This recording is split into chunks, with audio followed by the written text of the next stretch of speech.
Hello there guys and welcome to another detachment review. This is one that snuck by us all, well snuck by me anyway, and it's the new Forgefathers Seekers. So this is going to be one of the new Salamander detachments. We've currently got another two that are going to be coming out as well, which is the Imperial Fist and the Raven Guard detachment. So we've got three detachment reviews for you, going over the rules, going over maybe a couple of top level combinations that you might think would be quite cool.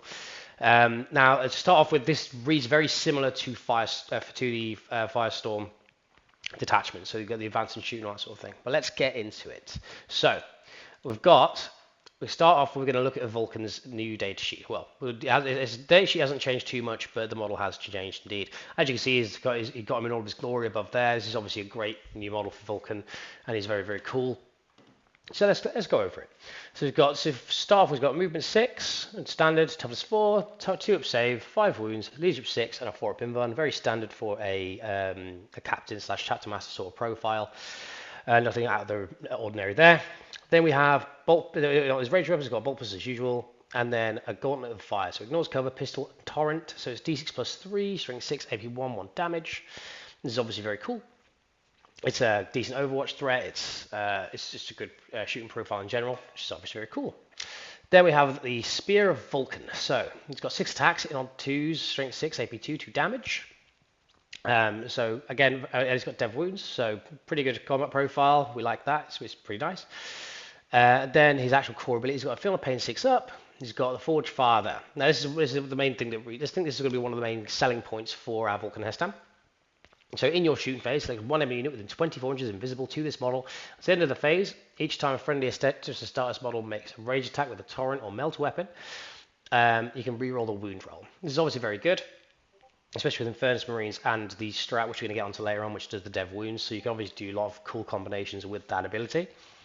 So I quite like this. And then we've got Seeker of the Unfound. So the first time this model is set up on the battlefield, select one objective marker on the battlefield.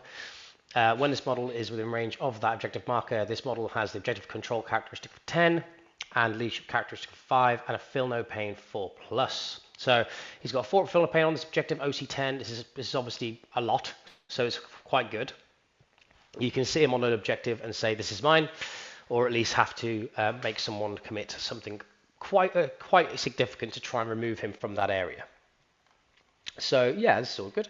So let's see what he can join. He can join Assault Intercessor squads, Company Heroes, Infernus, and Tactical squads. So this is obviously, he's like one of the old firstborn models. So he can join Tactical Marines as well. But the Company Heroes is obviously a very good target for him because he gets to get the -1 to wound. And the Assault Intercessor squad is also not bad, but the Infernus squad is also very good as well because of the Overwatch threat and his ability to give them rerolls to wound. So yeah, Vulkan hasn't changed much. He's got a new glow up in his model. He obviously looks great. And yeah, so I quite like him. He's very cool. So let's now go on to Forgefathers Seekers. So this is their new detachment. So yeah, so there's a nice little blow at the start. So the incumbent Seeker Vulkan He'stan will stop at nothing to see his task done, which is obviously very cool. So let's get into the detachment rules and the nitty-gritty of it. So we've got Vulkan's Quest. So ranged weapons is equipped by the Adeptus Astartes models from your army. Have the assault ability, and each time an attack is made with such a weapon targets a unit within 12 inches, add 1 to the strength characteristic of the attack. This is obviously very good, very powerful. So assault army wide is very cool, and a lot of units can definitely benefit from this to some scary effects. But the +1 strength within 12 as well is obviously very good. These guys also get a +1 to wound because they are taken from Codex Space Marines. So they get +1 to wound and they get +1 strength if they're within 12 as well. So that obviously can push some things over certain thresholds. So like getting strength 10 guns go to strength 11 with +1 to wound suddenly goes from 5s to wound down to 3s to wound into a toughness 11 vehicle like Imperial Knights. So yeah, this in combination with +1 to wound can obviously increase your damage on these units quite significantly. Then we have Seeker's Champions. So if your army includes Vulkan He'stan during your turn, each Infernus squad unit from your army that is eligible to do one of the following: start to perform an action in a turn in which you advance, or shoot in which turn it starts to perform an action. So this is also very good. So these guys get OC2 as well because of Vulkan He'stan being in the army itself. So they're OC2, they can advance an action, they can action shoot. This is obviously a very a very cool ability. I think it's one that people can definitely one that you have to respect quite a bit. Um, and yeah, so that's the detachment rule as a whole. So I think this is quite cool. Obviously, the usual restrictions. Your army can include Salamanders units, but not it cannot include any other stars units drawn from the same chapter. So, enhancements. We have Immolator. So add one to the attack characteristic of torrent weapons equipped by models in the bearer's unit. This is very cool on a captain going into a unit of 10 Furnace Marines, because obviously they can all get the +1 attack. They can do the free strat and bring the Dev Wound strat down to 1 CP. And obviously you can get reroll wounds from Vulkan as well.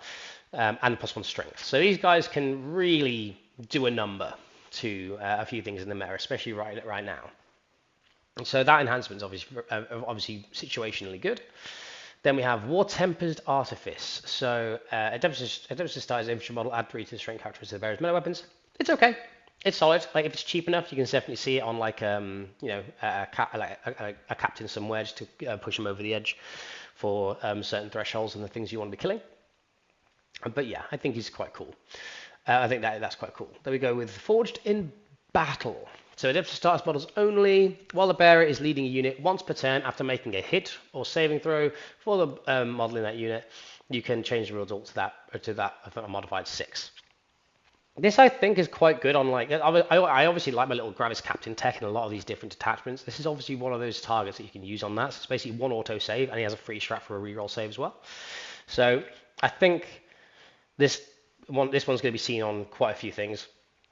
It's going to be seen on quite a few lists. Just where it will be, not 100% sure yet, but it's definitely like something to consider and something that's quite good as a rule in general. Then we have Adamantine Mantle. Each time an attack is allocated to the bearer, subtract 1 from the damage characteristic of that attack. If that attack was made by melter or torrent weapons, change the damage characteristic of that attack to 1 instead. So that's pretty cool. It's situational, but the -1 damage statically is very good. When or where the melter / torrent thing to bring it down to damage 1 will turn up is arguable, but it is quite cool. It is bearer only, so it doesn't. So I think this is going to be interesting in certain circumstances, but yeah, it's quite cool. Then we have the armor. Then we have the stratagems. So this is all going to look very similar to the Firestorm detachment itself. So we'll have Armor of Contempt. So one of the starters unit from your army, the usual thing. -1 to the armor, worsen the armor penetration of the character can attack by 1. This is going to be one that is going to be a staple of most Space Marine lists, and we love that a lot. Then we have Crucible of Battle. So your shooting phase or fight phase, 100% starts infantry unit from your army that is to shoot or fight this phase. If each time then until the end of the phase, each time model in the unit targets the closest eligible target within 6, add one to the wound roll.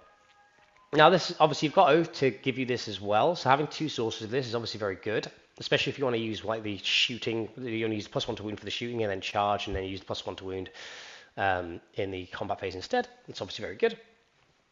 So I think this is one that you'll see a lot of use out of. Then we have Wrathful Inferno. So your movement phase, just after an starter's unit makes a fallback move, that unit.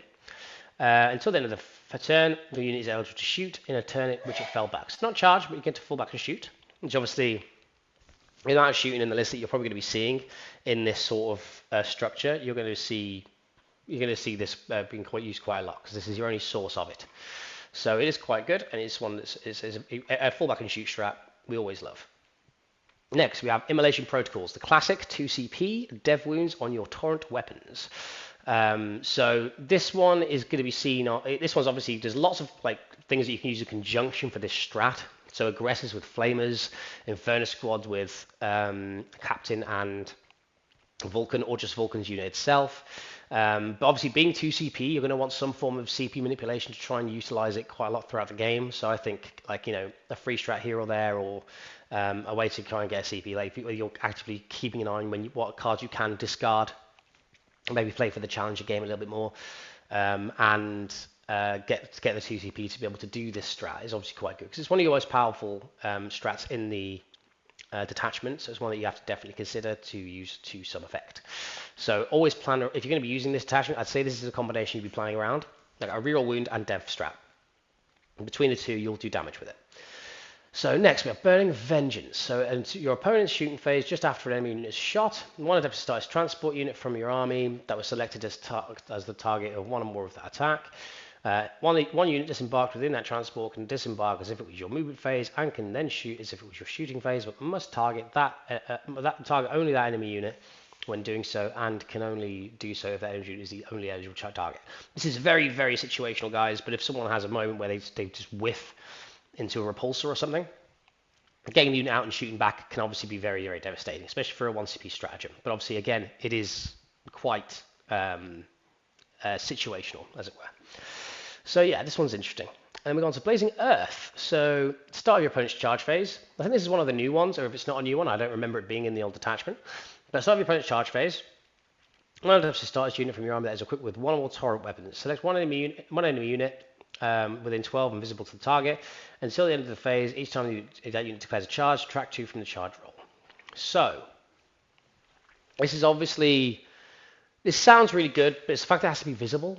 So it's play roundable. So you might find that it's quite, awkward to use at points, obviously, unless you can create this field of vision for something that's going to be charging you, so you can overwatch and then use this. But I think generally speaking, with the units you're going to be using in this, the overwatch is going to be more valuable. And on top of the fact that you're going to be trying to be using 2 CP to do dev wounds most of the time as well, it's going to be hard to use this as well as all the other strats, because I feel like this detachment can be quite CP hungry.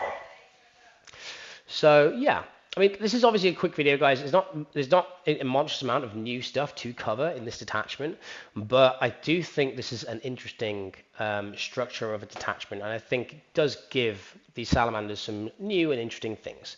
Same as the detachment for the Imperial Fist and the Raven Guard. These detachments are obviously always welcomed by the community, because obviously it gives these like pure Raven Guard players, pure Salamander players, and pure Imperial Fist players something else to get excited about. Which is what I keep saying it, but we do love it. We do love it, guys. And yeah, so this is going to be a very nice quick video. So we're going to move on. As I'm going to move on to the next video that we're going to be filming. So thank you very much, guys. It's been an absolute pleasure. Please do like, comment, and subscribe for more videos like this. And I'll see you at the next one. Thank you, guys. Bye bye.